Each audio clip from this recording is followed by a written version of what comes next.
dia, participantes do Enem que estão acompanhando as aulas do curso Fortes. Eu sou Juliana e estou aqui hoje para falar sobre linguagens com vocês. Falar um pouco aí sobre como que vai acontecer essa prova, como que vocês devem esperar as questões que estão por vir.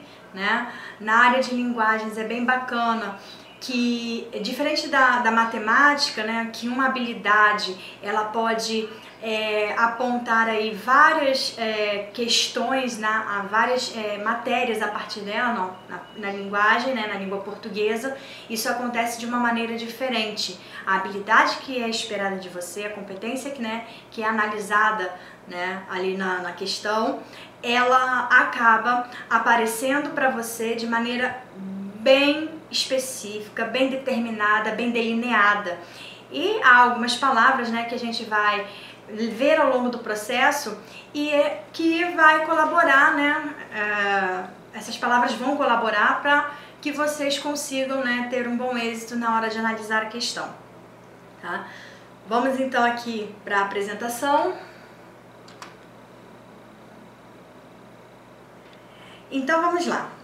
Enem Linguagens, A competência 1, o que você deve esperar na competência 1? A competência 1, o que a gente vai observar aqui é a tecnologia da informação, A área de comunicação e tecnologia da informação. Então aqui a gente vai observar questões relacionadas à informática. Ok? Na competência 2, nós vamos observar o uso de línguas estrangeiras. Então vamos lembrar o seguinte, o Enem ele analisa ou o inglês ou o espanhol. Então você tem que ficar atento ao seguinte, não vai perder seu tempo fazendo uma prova que você não selecionou. Então tem que lembrar lá, na minha inscrição eu selecionei o inglês. Faça somente a prova de inglês. Na minha inscrição eu selecionei o espanhol. Então vai direto para a avaliação de espanhol. Vocês vão observar que a sequência numérica, tanto para o inglês quanto para o espanhol, são 5 questões, e elas vão aparecer exatamente iguais as sequências numéricas, porque na hora de marcar no cartão resposta, você vai marcar de apenas uma avaliação, a avaliação que você escolheu lá na hora da sua inscrição. Então fica atento a isso. Professora, mas aparece ali as duas provas, eu pedi o inglês, mas já apareceu também o espanhol. Deixa o espanhol de lado, faz só a sua de inglês. Apareceu o inglês, faz só a de espanhol se você escolheu o espanhol. Tá? Competência de área 3, linguagem corporal, isso tem a ver com a matéria de educação física. Então vocês vão ver que está relacionado à movimentação corporal, e vocês vão observar o seguinte, ele vai aparecer na questão uma palavra que te remeta à ideia do movimento do corpo, da parte da movimentação que toda a educação física trabalha. A gente tem também a competência 4. Competência 4, nós temos aí a disciplina de artes. Tá? E vocês vão ver na disciplina de artes trechos de arte relacionada a pinturas, a esculturas, relacionados à própria linguagem, de um autor específico que corrobora com determinada pintura, com determinada escultura. Então as artes estarão ali presentes também nessa análise. A competência 5, ela relaciona a parte de linguagem, recursos expressivos da linguagem, mas de acordo com a literatura. Nessa parte aqui nós vamos ver assim, uma média de 6 questões a 8, pelo menos, relacionadas aos conteúdos de literatura.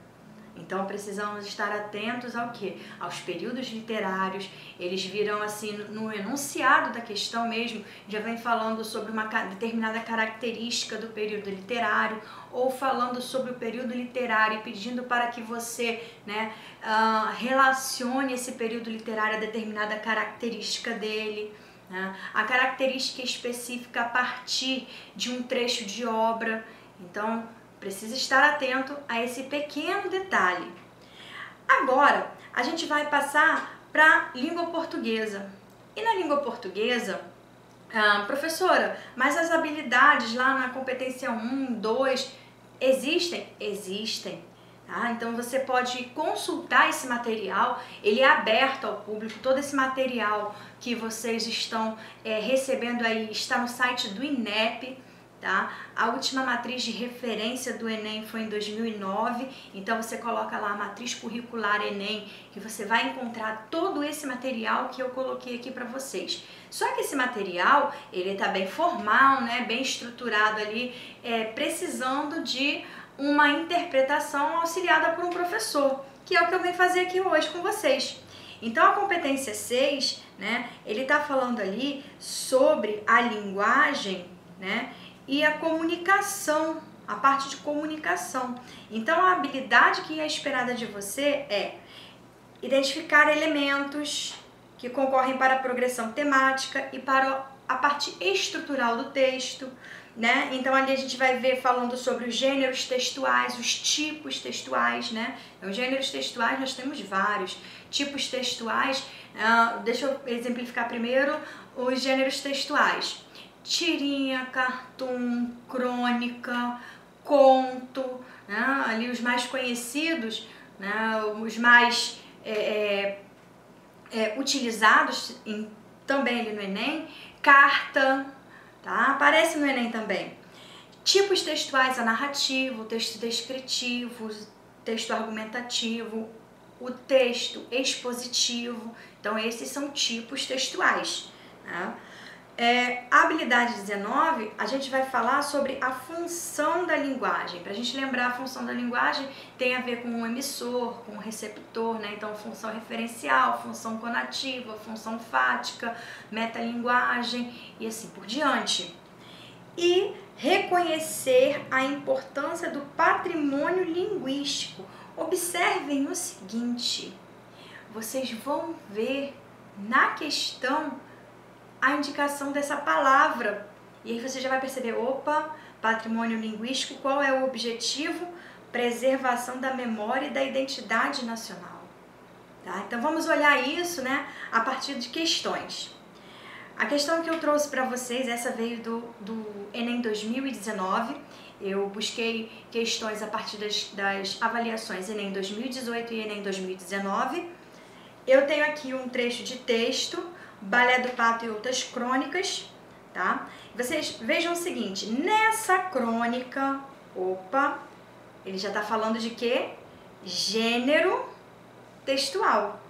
A repetição das estruturas sintáticas, além de fazer o texto progredir, olha aqui, progressão temática, então o texto progredir, ainda contribui para a construção de seu sentido. Tá? Então vejam o seguinte, ele quer que você complete, tá, a estrutura, né, o que está escrito ali em cima. Observem o seguinte, os inícios de resposta, eles têm verbos de ação, verbos que estão no gerúndio, né, forma nominal gerúndio. Observem o seguinte, então ele tem uma estrutura que se repete nas respostas. Então precisamos estar atentos a esses verbos, que eles vão dizer muito, vão auxiliar muito. Nesse caso, vocês precisariam da leitura do texto, né? Eu sempre indico o seguinte, dá uma lida primeiro no enunciado da questão, para ver se realmente é necessário que você leia, porque às vezes há textos que são muito compridos e acabam não sendo tão necessária a leitura para a interpretação do enunciado ou para atender aquilo que o enunciado está solicitando a você. Nesse caso, era necessário que vocês fizessem a leitura, porque ele está falando especificamente do conteúdo linguístico contido no texto, tá? Nessa questão, nós temos aí a opção C como a resposta mais adequada. Vocês vão ver que eu estou trazendo para vocês já questões com respostas, porque eu quero que vocês observem não especificamente só como chegar a essa resposta, mas a estrutura que se compõe para chegar a essa resposta. Então, observamos aí que se eu conheço, né, a habilidade 18, se eu sei que eu preciso identificar o que? A partir dos gêneros textuais, como que esse texto progride, eu chego a uma resposta. Passamos então para a habilidade 19. Ele fala em analisar a função da linguagem predominante. Lembra a função da linguagem que eu comentei com você ali no início? Mais uma vez, o cumprimento da função referencial da linguagem é uma marca característica do gênero resumo de artigo acadêmico. Na estrutura desse texto, essa função é estabelecida pela... Então, vejam o seguinte: qual é a característica da função referencial? A função referencial, ela, né, está relacionada ao contexto. Deixa eu acertar aqui porque não saiu escrito direitinho para vocês. Ela está relacionada ao contexto, para a gente poder lembrar. A marca dela é o uso da terceira pessoa. E a terceira pessoa, ela remete também àquilo que a gente fala da impessoalidade. Tá? Então, neste caso, a gente tem a impessoalidade com a objetividade. Então, ele vai falar de metaforização? Não. Seleção lexical? Seleção lexical, para quem não sabe, seria seleção de palavras, né? Nominalização, nós vimos, né, na aula de redação que a nominalização é o quê? É quando eu pego uma outra palavra e transformo num nome, né, um verbo normalmente, num nome, num substantivo. A adjetivação não é uma característica comum da função referencial. Então, obviamente, né, nós chegamos rapidamente a um consenso de que seria a opção A pela característica. Eu precisaria ler esse texto por completo para chegar a essa resposta? Não, né? A gente observa aqui que o texto ele está em terceira pessoa, ele não tem o uso, né, de colocações com a segunda pessoa do discurso ou a primeira pessoa do discurso, o eu, o nós, ou então o tu, o vós, tá? Habilidade 20, reconhecer a importância do patrimônio linguístico. Veja bem, patrimônio linguístico. Agora, observem aqui o enunciado dessa questão.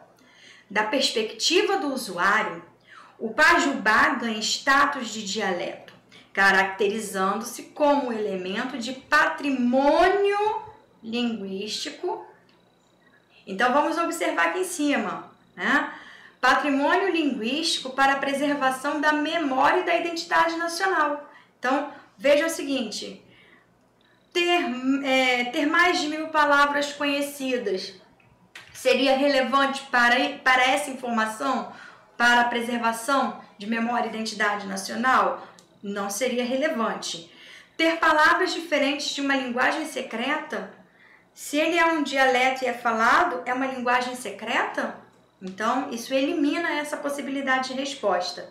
Ser utilizado por advogados, em que momento se está falando de advogados nessa questão? Em situações formais? Ou ser comum em conversas no ambiente de trabalho? Ó, ambiente de trabalho, né, conversas comuns, a gente tem ali o jargão, né? Ser comum, né, no ambiente de trabalho. Então, nesse caso, seria ser consolidado por objetos formais de registro, né? O que a gente precisa para que um dialeto, né, ganhe relevância, ganhe importância, é justamente essa questão de se tornar um objeto formal de registro. É assim que um dialeto ou uma língua, né, começam a acontecer, tá? É através do uso que é feito. Então, preservou a memória dessa identidade nacional. Competência de área 7. Né? Ele fala ali sobre confrontar opiniões e pontos de vista sobre as diferentes linguagens e suas manifestações específicas. Nossa, quanta palavra, né, professora? Habilidade 21, que é o que nós vamos ver agora, olha, a gente está falando de gêneros textuais, diferentes gêneros com recursos verbais e não verbais, sabe? Linguagem mista. Então, quais gêneros textuais normalmente utilizam a linguagem mista? Charge, cartoon, tirinha, publicidade. Então, esses gêneros textuais, eles vão se valer dessas duas formas de linguagem para que, né, seja passada ali determinada informação. E que informação é essa? Finalidade de criar e mudar comportamentos e hábitos, ou seja, de que maneira, né, essa tirinha, essa charge, esse cartoon ou essa publicidade, né, influenciam no comportamento daquela pessoa que lê, de seu leitor, tá? Então, observem aqui como isso acontece. Habilidade 21, eu tenho a imagem de uma caneta. Então, esse aqui é um recurso que não verbal. As demais partes, recurso verbal, né? Recurso não verbal. A gente tem aqui na logo da Fundação Hemocentro de Brasília. Então, vamos ao enunciado. A imagem da caneta de tinta vermelha associada às frases do cartaz é utilizada na campanha para mostrar ao possível doador que, veja, você só conhece na prova do Enem que a cor da tinta dessa caneta é vermelha porque o enunciado trouxe essa informação. Então, veja o seguinte, ele está falando sobre fazer bem à saúde? Ele está falando sobre a linha da vida é fina como um traço da caneta? Ele está falando sobre a linha da vida? Não, ele está falando sobre o quê? Doação de sangue, né? E essa doação de sangue está relacionada a quê? A atitude de doar sangue ser muito importante? Só ser importante? Tá? A caneta vermelha representa a atitude do doador? Não. Observem o seguinte, essa caneta, ela está passando a seguinte informação, ela está chegando ao fim. Percebam, olha aqui a quantidade de tinta vermelha que tem nessa caneta.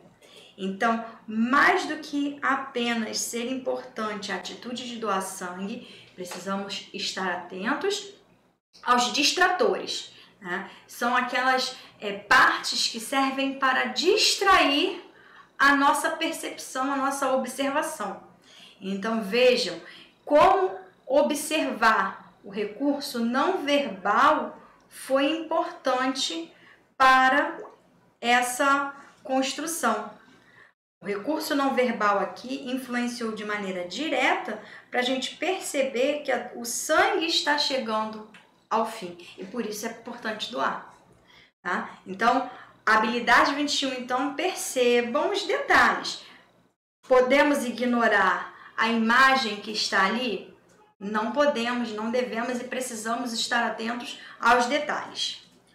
Habilidade 22, relacionar em diferentes textos. Olha aqui o detalhezinho, diferentes textos, ou seja, eu sempre terei 2 textos a serem analisados nessas questões, tá? Opiniões, então a gente vai poder observar que pode ser opinião, que pode ser sobre o tema, que pode ser sobre o assunto ou que pode ser sobre um recurso linguístico. Não necessariamente né, os dois, mas a gente vai observar, vai relacionar dois textos a partir de um aspecto que eles tenham de diferente ou do que eles tenham em comum. Os textos tratam de uma temática bastante discutida na atualidade, no que se refere às posições defendidas, ou seja, a forma como os dois textos se colocam. Então, os dois textos, né, então eles divergem, destacam, revelam, alertam, discordam, mais uma vez observando aí a formação dos verbos. Então, eles divergir e discordar está ali dentro de uma proximidade, de um campo semântico muito próximo, né? Então, eu precisaria ler cada um dos textos para diferenciar entre a letra E e a letra C. Então, nesse caso, a leitura do texto é extremamente importante. Voltar ao texto é importante. Ou seja, como eu mostrei a vocês antes, nem todos os casos, mas, professora, lá a minha professora de português sempre falou que era importante ler os textos. Quando a gente tem um tempo hábil para isso, né, a gente lê todos os textos. Mas no caso do Enem, eu tenho uma média de 3,5 minutos para analisar determinada questão. Vamos pensar o seguinte: quanto tempo eu levo para ler um texto? Quanto tempo eu levo para ler dois textos? Quanto tempo eu levo para raciocinar sobre determinada questão? Então, se eu tiver a oportunidade de não ler o texto e chegar a uma resposta, maravilha. Se eu tiver que ler primeiro o enunciado, já para saber o que eu preciso procurar no texto, melhor ainda. Vocês entenderam? Então, o texto, né, ele é importante? Claro que ele é importante, mas é importante também alguns mecanismos que fazem você avaliar mais rapidamente uma questão do Enem. Se eu tenho uma questão, por exemplo, que eu preciso de 5 minutos ou 6 para pensar, mas eu já ganhei tempo com questões que eu analisei em 1 minuto, 1 minuto e meio, facilita o nosso processo e chegamos a um bom resultado. Outra coisa importante que eu já esquecendo de falar para vocês.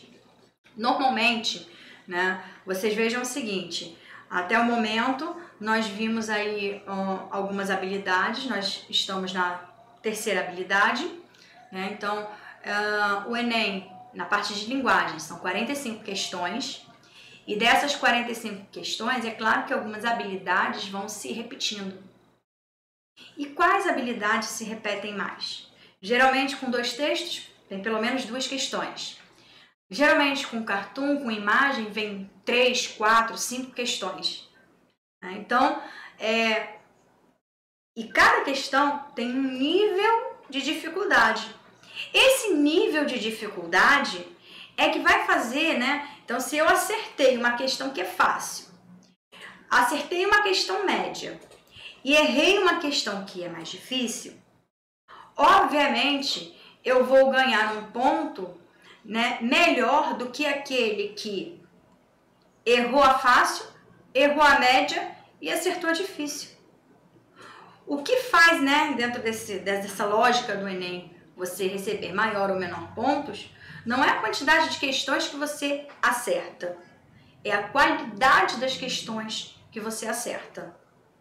Então vamos para a habilidade 23, que seria aí inferir. Inferir, né, pressupor, deduzir em um texto quais são os objetivos de seu produtor, ou seja, está relacionado a quem escreve o texto e quem é o público-alvo, quem vai receber esse texto, tá? E está relacionado ao processo argumentativo. Então veja aqui, considerando os procedimentos argumentativos, olha a pista linguística aqui, presentes nesse texto, infere-se que o objetivo da autora é, questãozinha do Enem do ano passado, não, perdão, 2019, tá? Então vamos lá. O objetivo da autora Obviamente que para eu chegar ao objetivo da autora, eu vou precisar ler o texto na íntegra, em cada detalhe. Não tem como eu pressupor, como eu inferir, como eu deduzir qual era o objetivo dessa autora se eu não tiver lido, tá? Então, olha aqui, valorizar, problematizar, apresentar, relatar ou evidenciar. Então, veja o seguinte, num processo argumentativo, né, eu poderia ter qualquer um desses verbos como possibilidade de resposta. O que vai definir é a leitura que será feita do texto. Nesse caso, tá, específico, seria problematizar percepções identitárias sobre padrões de beleza, tá?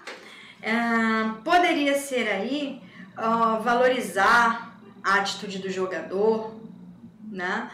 Seria um distrator. Habilidade 24, reconhecer no texto estratégias argumentativas. Estratégias essas que são empregadas para convencer o leitor de alguma coisa, né? Então, nesse caso aqui, o texto mostra diferentes tipos de discos de freio e defende a eficácia de um modelo sobre o outro. Para convencer o leitor disso, o autor utiliza o recurso de, então olha aqui, convencer o leitor e o recurso, né, que a gente também pode chamar de estratégia. Recurso ou estratégia? Quase não saiu ali. Recurso ou estratégia. Então, nesse caso, eu precisaria ler o texto também. Então, veja que a gente já precisou ler 2 textos mais longos. Mas se você já leu o enunciado, você já sabe o que está procurando nesse texto. Nesse caso, seria comparar o custo e eficiência, a forma como os discos dissipam o calor de frenagem. Essas informações você encontra especificamente no interior do texto. Tá? Mais uma vez mostrando que todas, né, as questões são iniciadas por verbos de comando. Então, observar o que esses verbos de comando, né, têm a ver. Na competência 8, né, compreender e usar a língua portuguesa como língua materna, geradora de significação, integradora da organização do mundo e da própria identidade. O que isso tem a ver? Seria justamente aí o uso da língua, né? Então vamos lá. Habilidade 25. Identificar em textos, em diferentes gêneros, marcas linguísticas relacionadas a variações sociais, regionais e de registro. Então, estamos falando aí de variedades linguísticas, variações linguísticas. Nesse caso aqui, é uma variação, tá, relacionada ao tempo. O fato relatado evidencia fenômenos presentes na fala, podem aparecer em textos escritos. Além disso, sugere que, então observem aqui, né, ele está falando sobre a expansão do português no Brasil e as variações regionais. Já está logo ali nas primeiras linhas do texto. Então, como é que aconteceu, né, esse processo dentro da língua portuguesa no Brasil? Vemos que a língua, ela tem características de 1500. Essa língua, ela muda por completo, ela muda de uma vez, ela muda de tal modo que ela se torna incompreensível? Não. Então, as formas variantes do português brasileiro atual já figuravam no português escrito antigo. O que figurava? Elas já apareciam, essas formas já apareciam, elas já aconteciam. Vocês entenderam? Então, os diferentes falares do português provêm de textos escritos? Não. O tipo de escrita usada pelo soldado era desprestigiada no século XIX? Não. Os fenômenos da mudança da língua portuguesa são historicamente previsíveis? não são previsíveis. Eles vão acontecendo de acordo com a evolução e do uso social que é feito dessa língua. E as origens da norma padrão do português brasileiro podem ser observadas em textos antigos. Esse seria um distrator. Eles podem ser observados em textos antigos, as origens da norma padrão? Podem. Só que o que acontece aqui, relacionando ao texto, a resposta mais adequada, e aí vocês precisariam ler esse texto na íntegra, seria a observação de que a variante do português brasileiro atual, ou seja, aquilo que a gente já conhece, já aconteciam também no português antigo. Habilidade 26 é relacionar a variedade linguística a uma situação específica de uso social. Nesse caso, nós temos o trecho de Alegria, Alegria, que é um texto de Caetano Veloso. Quanto ao aspecto formal, a escrita do texto de Caetano Veloso apresenta então veja, é uma situação específica de um texto específico e não uma comparação entre variantes. Essa é a diferença, observaram? Então, nesse caso, escolha lexical permeada por estrangeirismos e neologismo. Para a gente lembrar aqui rapidamente, estrangeirismo, né? Quando a língua sofre alterações, né? Quando recebe ali a influência de outras línguas que não aquela que nós praticamos na língua portuguesa, né? Outras palavras, perdão. Neologismo são palavras novas, palavras que não existiam e passam a ser utilizadas na língua portuguesa. Regra típica de escrita contemporânea comum a textos de internet. Texto de internet é uma regra? Há uma regra típica? Não temos uma regra típica. Nós temos características que singularizam esse texto, mas não são regras típicas. Nova sintaxe identificada por uma reorganização da articulação entre as frases. A estrutura sintática, embora possa sofrer, né, modificações de posicionamento, elas não deixam de ter a sintaxe que já existe. Então não é uma nova sintaxe. A gente não tem um novo elemento sintático a partir da alteração da estrutura, tá? E emprego inadequado da norma padrão, gerador de incompreensão comunicativa. A gente não consegue compreender o texto que está ali de Caetano Veloso, é óbvio que a gente consegue compreender. Então, isso daqui elimina como possibilidade essa resposta. Então, a gente teria ali padrão inusitado. Inusitado é o quê? Diferente daquilo que a gente espera. Com um registro próprio, decorrente de quê? Da criação poética.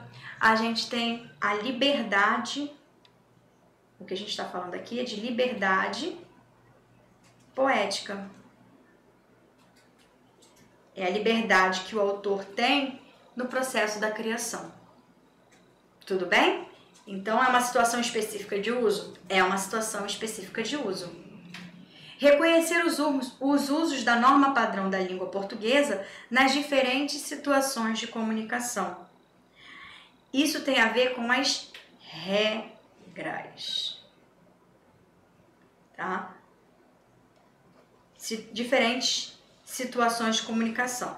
Então, veja o seguinte, no texto, há recorrência do emprego do artigo as e o pronome essas. Então, veja que ele está sendo bem específico, falando de classes gramaticais. No último parágrafo, esse recurso linguístico contribui para... Então, quando a gente utiliza um pronome, quando a gente utiliza um artigo, né, que efeito isso causa sobre o texto? E aí, nesse caso aqui do texto, seria intensificar a ideia do súbito amadurecimento. Eu poderia aqui, né, ter como dúvida, de repente, a organizar a sequência temporal dos fatos. Eu poderia ter como dúvida. Mas para organizar a sequência temporal, normalmente, quais são, né, as classes gramaticais que fazem isso? Eu poderia ter dúvida em indicar a falta de identidade típica da adolescência. Só que, qual é a classe gramatical responsável por indicar a falta?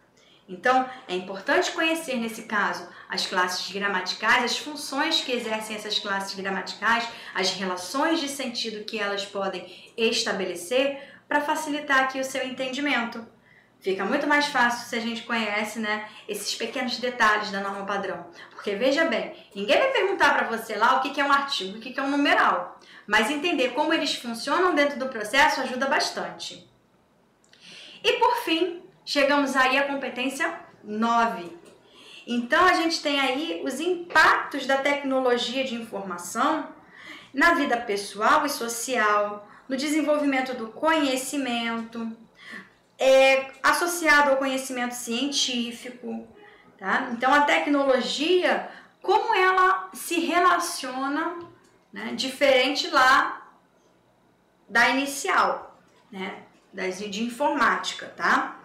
São objetivos diferentes. Então, dá uma olhadinha lá na de informática quando você tiver um tempinho. Reconhecer a função do impacto social das diferentes tecnologias da comunicação e da informação. De que maneira, né, o conhecimento da informática impacta, né, sobre a nossa vida em sociedade. Né? De que maneira ele funciona. Nesse caso, nós temos aqui a observação de uma charge. Observem que essa charge nós temos aqui, ó, inclusão digital. Nós temos a imagem do que seria uma tela mostrando um balde num local, numa região em que a gente tem o quê? Seca. E observem a típica família agricultora, né, fugindo dessa seca nordestina, né, dessa seca dos sertões. Ao relacionar o problema da seca à inclusão digital, e vejam a inclusão digital indo o quê? Embora. Essa charge faz uma crítica a respeito da... Então, o que eu tenho ali como crítica?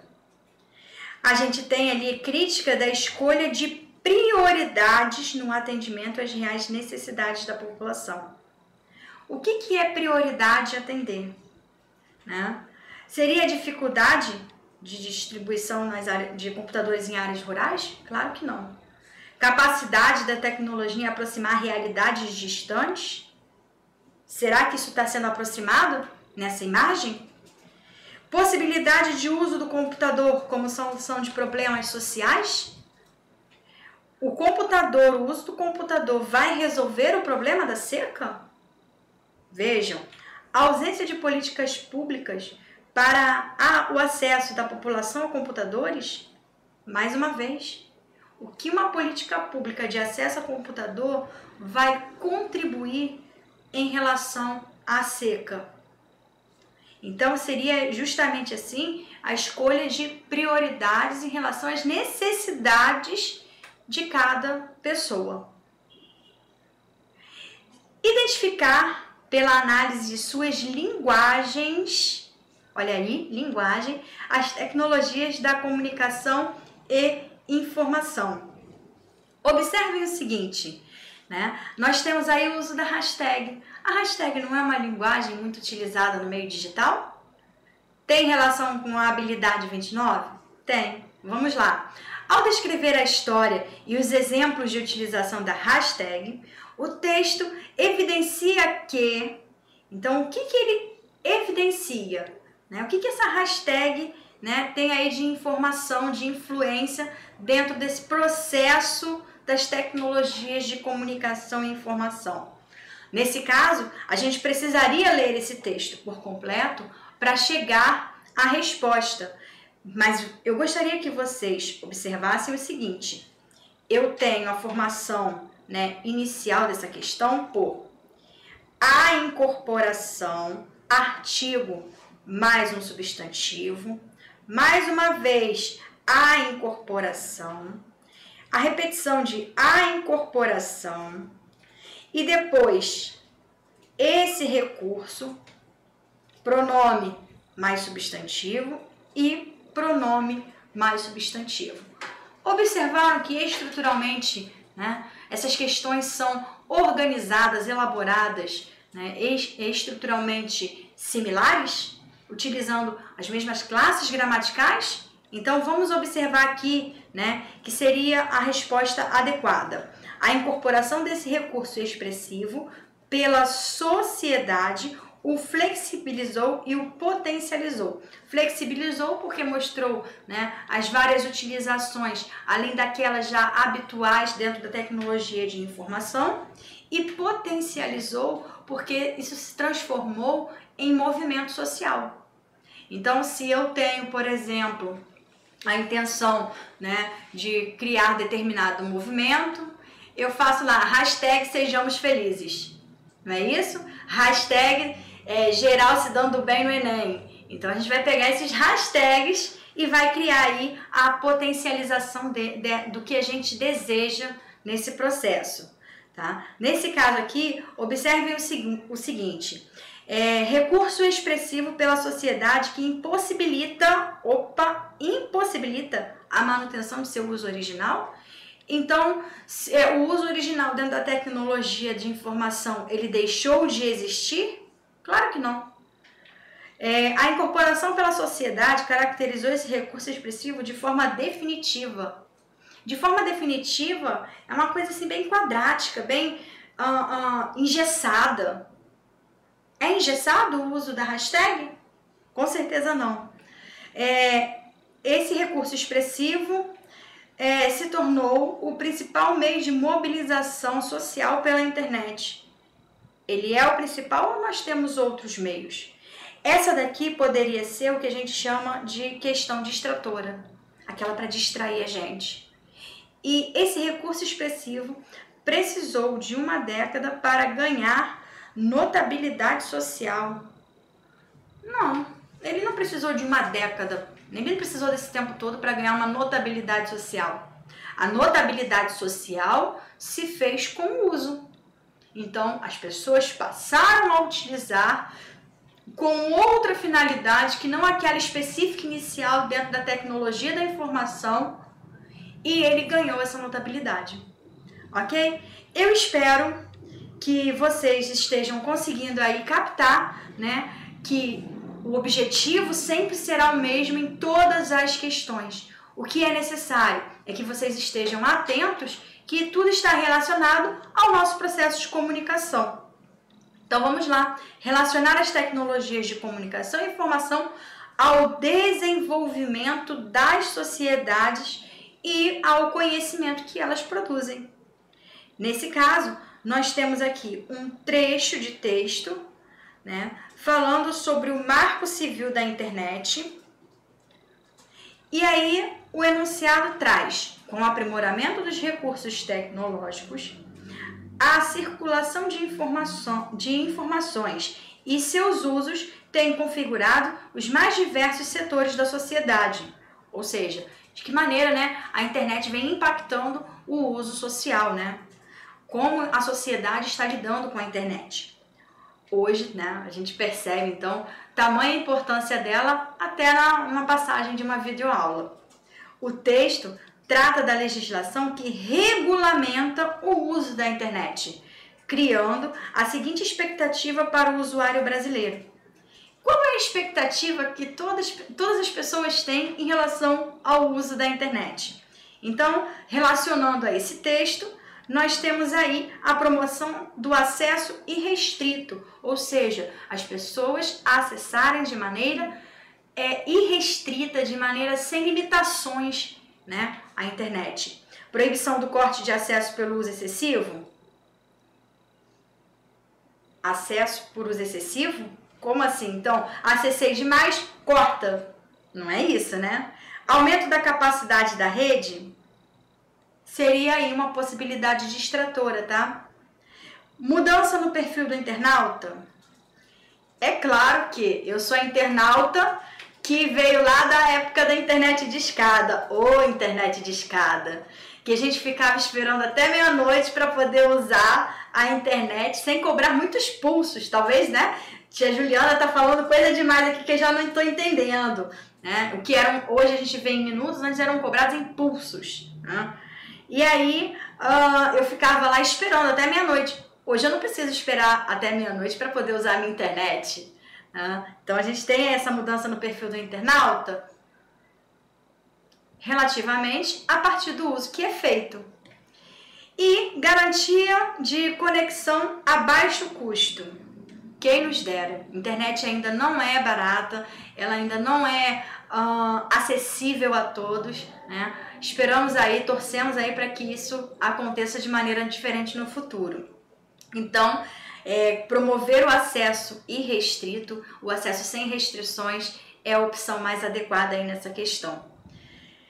Eu espero que tenha ajudado vocês, né? Dado aí uma luz no fim do túnel, ou melhor, no início desse túnel, que é a prova do Enem. Amanhã, que todos estejam preparados. Algumas dicas importantes, galera, prestem atenção. Máscara, levem pelo menos 2. Não deixem a máscara de vocês, porque sem máscara vocês não poderão acessar a sala para fazer a prova do Enem. Leva seu álcool em gel, né? Sempre bom, né? Prevenir. Previna-se do ambiente que você está, mantenha-se seguro. Apenas caneta preta, não precisa nenhum outro material, apenas caneta preta. E óbvio, documento de identificação para não ficar barrado no portão. Não esqueçam desses pequenos detalhes. Importante, deixa eu pegar aqui a minha máscara para mostrar a vocês. Uso da máscara. Tapando nariz e boca. Se você resolver utilizar a máscara dessa maneira, você estará eliminado, você será convidado a se retirar da sala de avaliação do Enem. Então não corra esse risco. Então lembrando, 2 máscaras pelo menos, seu álcool em gel, caneta preta e documento de identificação. Façam uma excelente prova amanhã. Espero que tenha ajudado vocês de todas as maneiras possíveis. Enem, então, 2020, acontecendo agora em janeiro de 2021. Com toda a força, com todo o foco, vai que você consegue. Muito obrigada. Oi? Ai. Detalhes que não podem ser esquecidos.